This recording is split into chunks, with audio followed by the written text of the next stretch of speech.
Hey there film fans, today I'd like to talk to you about one of my favourite recent comedies, Mindhorn. Did I give it away with the prop at all? I was super excited when I saw this film. I love Julian Barratt. I'm an old school Mighty Boosh fan, big surprise there.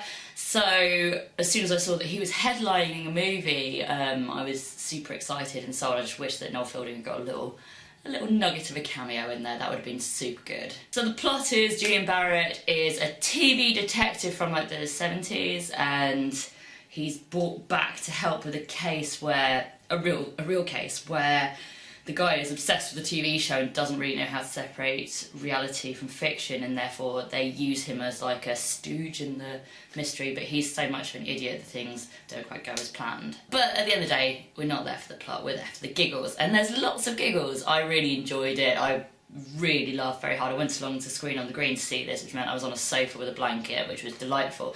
But yes, it was super funny.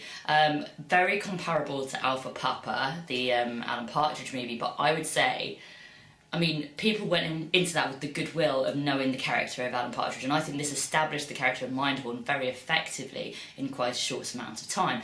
I also personally prefer Julian Barratt. I find him funnier, although Steve Coogan did have a rather show-stopping cameo. Julian Barratt does do an excellent job though of setting up this character. You feel like you've known him for ages at the end of the film, and he's like a classic character.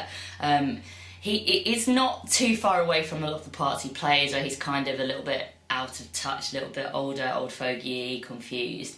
Even going back to when he was in Nathan Barley as the kind of non-hipster one. Simon Farnaby, who's also a Mighty Boosh alumni, I think he co-writes it, and he's very funny as a scantily clad Scandinavian. I don't think this film got a massive release in the UK. I can't imagine it got a massive release outside the UK. As I say, I went along to Screen on the Green, which is, you know, pretty much an independent cinema. Still pretty small, and it didn't come on in my local multiplexes, so I'm hoping that it's going to get a kind of What We Do in the Shadows kind of cult following, because I do think I would totally have watched it again at the time. I would watch it again on telly. I really enjoyed it. So, you know, it's not the best comedy ever, but at the same time it's a solid, amusing, it's the best I've seen in the cinema this year, I think.